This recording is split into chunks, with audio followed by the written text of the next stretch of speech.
Assalamualaikum warahmatullahi wabarakatuh. Kami dari tim Bahan Alam. Untuk mata kuliah fitofarmaseutika, saya sendiri Taufikur Rahman. Kemudian di sebelah kanan saya Ibu Srita. Kemudian sebelah kanan saya lagi ada Bu Fitri.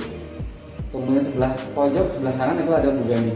Nanti kita akan menjelaskan beberapa tutorial tentang pembuatan bahan alam atau sediaan fitofarmaseutika yang nanti kalian bisa ambil atau lihat dari buku panduan ya teman-teman.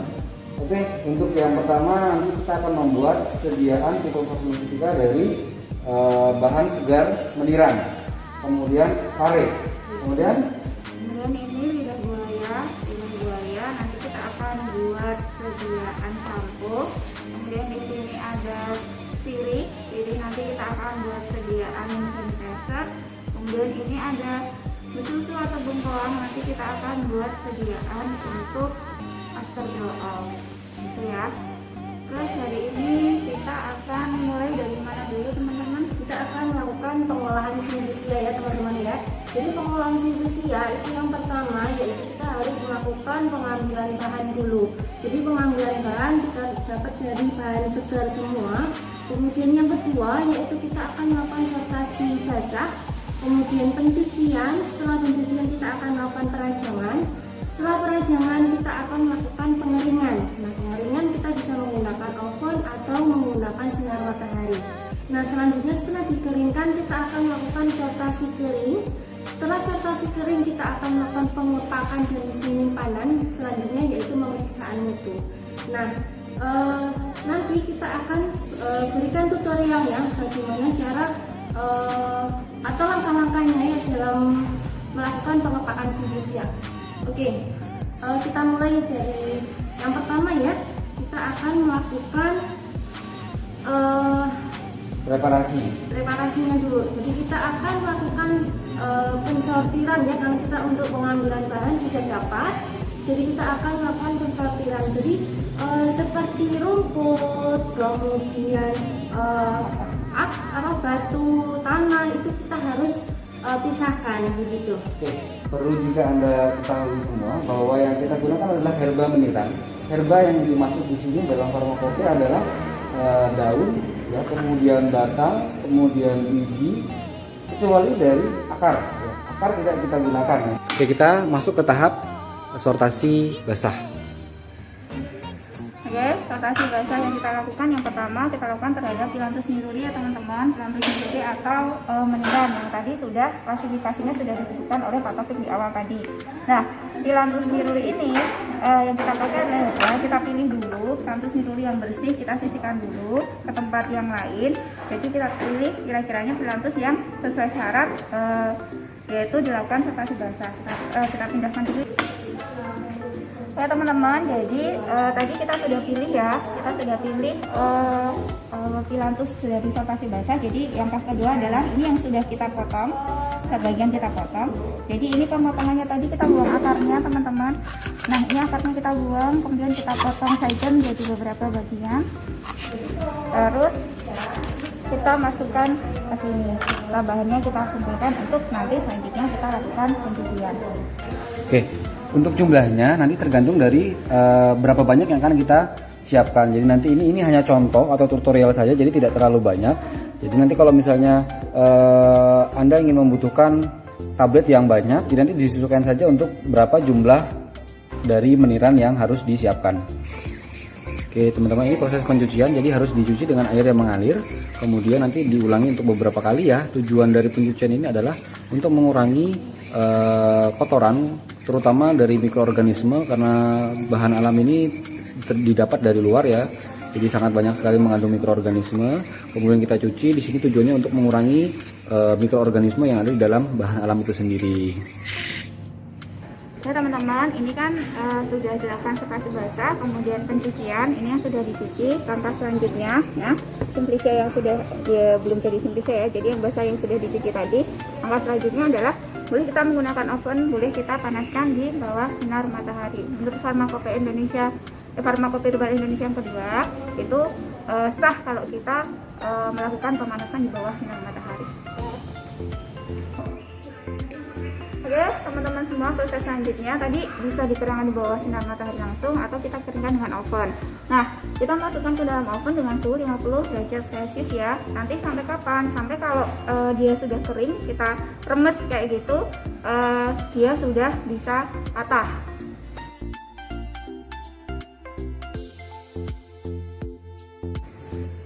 Oke, proses selanjutnya yang kita lakukan terhadap Phyllanthus niruri atau kita melakukan maserasi. Di sini ada sebelum Phyllanthus niruri sebanyak 10 gram. Kita masukkan ke botol untuk maserasi. Kemudian kita gunakan pelarutnya etanol.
Oke teman-teman, perlu diingat ya.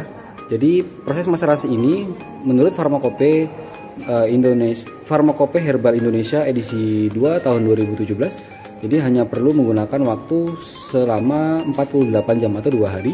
Nah, selama 2 hari kita maserasi menggunakan botol coklat tadi. Kemudian kita saring menggunakan flanel, kemudian filtratnya nanti akan kita saring lagi menggunakan kertas saring. Nah, setelah kita lakukan penyaringan 2 kali, kemudian filtratnya ini akan kita uapkan menggunakan rotary evaporator. Oke, jadi semua setelah ekstrak atau filtrat yang kita dapat tadi, ekstrak cair dari ekstraksi tadi kita dapat filtrat cair. Yang filtrat ini akan kita masukkan ke dalam alat yang namanya rotary evaporator. Nah, di sini nanti alat ini berguna untuk menguapkan atau memisahkan antara pelarut dan senyawa yang ada di dalam ekstrak ini. Pertama kita masukkan dulu, kita hidupkan semua perangkaian alat, kemudian kita hidupkan untuk pumpingnya, kemudian kita sedot ya, kemudian dia akan secara otomatis akan masuk seperti ini.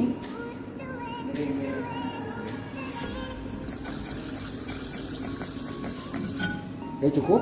Kemudian kita setting suhu, kemudian kita turunkan dulu ya, terlebih dahulu kita turunkan dulu.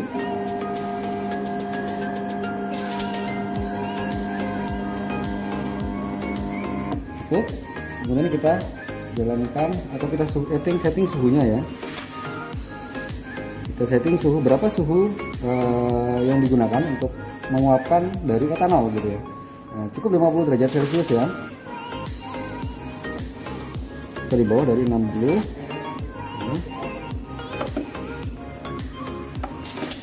Oke, kemudian ini sudah 27 ya, nanti akan memanaskan terus sampai ke 50 derajat Celcius.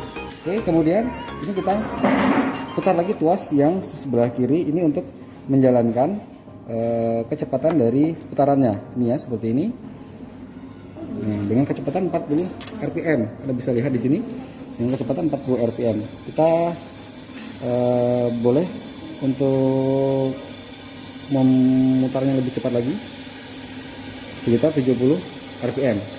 Nah, dengan cara seperti ini nanti filtrat yang tadinya di sini akan terpanasi oleh suhu yang sudah dipanaskan tadi akan masuk ke bagian kondensor. Nah, kondensor ini nanti akan dialiri oleh air ya. Nah, ini airnya belum saya alirkan. Oke, Setelah air mengalir, Anda bisa lihat di sini airnya sedikit ya, ada gelembung-gelembung udara. Di sini air mengalir, kemudian uap yang tadi masuk ke dalam bagian kondensor ini akan mendingin ya. Jadi yang tadinya uap akan berubah menjadi cairan. Cairan tadi akan masuk atau tertampung ke dalam labu destilat ini. Nanti di sini digunakan yang di sini hanya etanol saja ya, tidak bercampur dengan filtrat atau ekstrak ya. Jadi di sini hanya pelarutnya saja. Nah, yang tersisa apabila sudah di sini berkurang, ini akan tersisa hanya ekstrak kentalnya saja. Nah, ekstrak kental ini akan kita gunakan, kemudian akan kita keringkan ke dalam oven dengan suhu 50 derajat Celcius. Oke, ini penampakan dari samping untuk rotary evaporator. Anda bisa lihat di sini ada knop on dan off ya. Untuk satu ini on berarti ya untuk cara menghidupkannya. Ini bagian belakangnya. Ini proses pemanasannya ya, seperti ini. Ya, sudah mulai mendidih. Nanti akan menguap, uapnya akan berubah menjadi cairan. Cairannya akan kita tampung. Kemudian filtratnya atau ekstrak yang sudah mulai mengental akan kita kentalkan lagi menggunakan oven 50 derajat Celcius. Oke teman-teman, ini setelah kita dapat dari rotary evaporator tadi, kita kumpulkan akan menjadi ekstrak kental seperti ini. Kemudian kita masukkan ke dalam oven bersuhu 46,5 atau 50 derajat Celcius ya maksimal. Kemudian kita masukkan seperti ini, dimasukkan. Nah, semakin Anda membuat permukaannya ini semakin besar. Sebenarnya kalau menggunakan botol yang permukaannya besar, penampakan yang permukaannya besar nanti akan membuat lebih cepat ya menguapnya. Kemudian kita diamkan di sini untuk beberapa hari. Setelah itu kita dapatkan sediaan ekstrak.